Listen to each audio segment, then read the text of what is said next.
If you currently feel overwhelmed or that you don't have enough money to get you through the end of the month, this video is for you. In it, I'm going to walk through 4 levers anyone can pull to free up cash fast.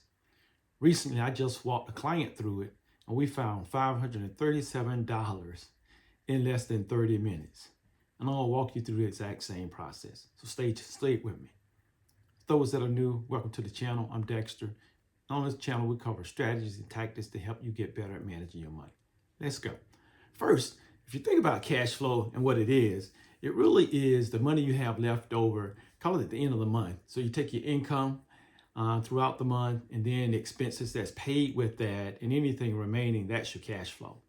Now, in order for us to dig into this, the first thing we got to do is document where your money is going, right? What's going where and that type of thing. So really it's finding a budget app, or you could look at a spreadsheet or just a regular notebook and just write down all your expenditures. So that's our first step. We're starting to write down everything from a mortgage or apartment, a car payment, and et cetera, et cetera. Once we get this identified and we've got this all documented down, then the next thing we're going to look to do is say, okay, let's identify each one of these is a keeper. Do I want to keep it, that expense? Do I want to cut it? So I want to get rid of that. Do I want to reduce it? Right? Those are the type of things how we want to identify the expenses that way, right? So for instance, if it's your apartment or your mortgage payment, you probably want to keep it. If it's your car, and if it's high APR interest rate, you may want to put a question mark by that one and say, hey, let's see if we can reduce it, right? So we want to do this for each one to kind of paint the picture from a category standpoint of, to kind of show us what we're working with, right? So after we do that, then the next thing we want to do is say, okay, how do we look at these and identify something that we can quickly go after? So we want to circle any subscriptions, any type of delivery fees, any type of duplicate expenses or forgotten charges. So for this example here, Jamie found, $47 a month, call it for unused subscriptions. She's not going to that gym, still paying for it. Delivery fees, the DoorDash fees and that sort of thing were $40 per month. And a duplicate storage, right? So that cloud storage of about $10 a month. Total savings, what she found here in this strategy number 1 is $97, right? $97. Now for number 2, what we're going to look to here is to see how we can lower recurring bills, right? So we're going to make some calls, read through a script or two. And so we're going to start with, call it our cell phone provider.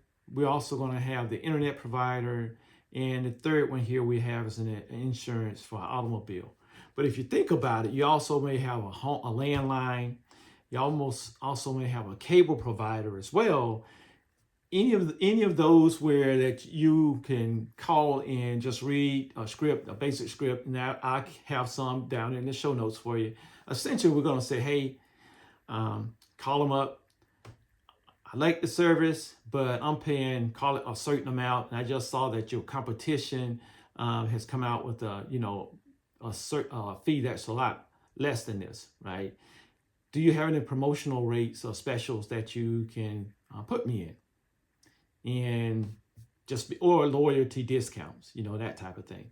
And then just be quiet to see if they've got something, if they review their offerings and that sort of thing. And if they do, then you just sign up. If not, then you just tell them, okay, thank you for looking. Goodbye, hang up, right? Sometimes they will then try to pass you on to have another department call you back to kind of keep you with them. But if we can see from this example here, Jamie was able to save $25 from the internet provider, switching cell phone provider, save 15, so that's 40 there. And then from auto insurance, by increasing the deductible a little bit, another $38 a month. All in all, $78 a month. Now with auto insurance, you probably can get additional savings if you bundle that with your homeowner's insurance. So you want to check that as well, right? Number 3 strategy, we're going to look to see how we can accelerate interest reduction and debt payoff. So the first thing we want to do is list out our debt. And by doing that, we're going to identify the creditor, then what's our current balance that we owe, what's that APR, that annual percentage rate that they're charging us, and then what's the minimum payment. So we're going to list this for each debt. And we're going to focus, after we've got listed, we're going to focus only on, we're going to start our focus with the avalanche method. And by that, we're going to focus on the highest APR debt first, meaning any extra funds we have, we'll throw at that debt while we're paying the minimum for all the rest of the debts. So we're going after that one first. Now that we've got that process set up, next thing we want to look to do is call up the credit card companies and see if they can reduce that rate.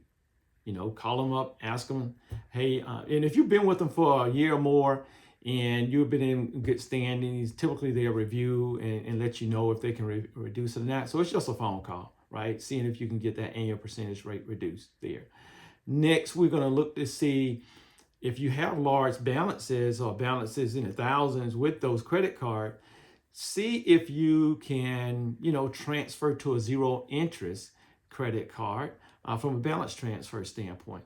Some credit card companies will let you have zero interest for 12 to 18 months if you transfer that balance in. Now, key call out here is that any new charges that you have on that new card, they would be at the high rate, the 22, 24, 26, 29% interest, not at the 0% interest. Another watch out in the fine print there, if you're ever late, you also lose that advantage of that 0% interest, and it goes to that whatever that higher interest rate is as well if you're ever late on the payment. So read the fine print there. The key thing here to consider if you're looking to switch and use this method, think through, do I have the capability of paying this off before that higher interest rate reset, right? So in the next 18 months or 12 months, whatever the case may be, can you get it paid off in that scenario? Another opportunity you can take if you have an auto payment and you think you have a high interest rate with your car loan, look to see if you can find a lower APR, lower rate with you. Call it your bank or your credit union. If you refinance, that could generate some savings. From an automation standpoint, if you automate the payments, see if there are any deductions there. If you go, from call it coming straight out of your bank from a payment standpoint. Also, if we do, that on a repeated basis with all our bills, see if that can generate some type of savings there. Also, it frees up in your mind not having to remember when these payments are due. Now, in this example, Jamie found, $105 a month by doing this. So look to see, this is could be real tangible money for you as you think about accelerating interest reduction and debt payoff. And then the final part of the strategy is we're going to right size your paycheck and stack some quick wins. You may be saying, well, right size your paycheck. Yeah, what we're going to do is look at your IRS tax withholdings there. So if you think about your W-2, W-4 form, so look at that IRS W-4 tax withholding estimator. And now this is only if you're getting a large refund. So the large refund is telling you that you're not taking enough of your money out of your check every time you get paid. You're giving it to the government, and you're trying to get it once a year on the back end there. So we're going to make some adjustments there. Now, not giving you tax advice. You can reach out to your accountant to kind of hone in on the specifics, but you kind of want to look to see if you can break even there from that standpoint, that adjustment. Now, a real adjustment can look anywhere from $50 to up to $300, right? From a withholdings adjustment standpoint. So just do some homework there and look to see if you can take advantage of that to increase your net paycheck. Also asking for a raise. So if you've completed some projects, you're in good standing at work, you're knocking out the park, kind of remind your leaders that, hey, of what you're doing and what the going rate is for your position to see if you can get a pay raise. And then finally, from a quick booster standpoint, if you can't get any type of overtime, if you're not hourly, if you're salaried, what does weekend plug here or there look like from an Uber, from a DoorDash driver and that type of thing, right? Look to see if there are some opportunities for you to do something twice a month, make 75, on one weekend, 75 another weekend. Before you know it, that's $150 to $200 a month of income that you can have. And you could take that income to accelerate savings, accelerate debt elimination, or just in general, just have to use throughout to, from a spending standpoint. There you have it. These are the four, ways that you can really accelerate cash flow. With that, first we got to identify where everything is. Then next we want to start lowering the bills by having a few calls there, reading through the scripts. And then we're going to stop that interest from draining, our accounts as much as we can. And then we're going to look to see if we can do some what we call paycheck tweaks and establish some quick wins. So there you have it. If you found this information useful, give this video a like, subscribe to the channel, and share it with someone that you think can benefit from it. Until the next video.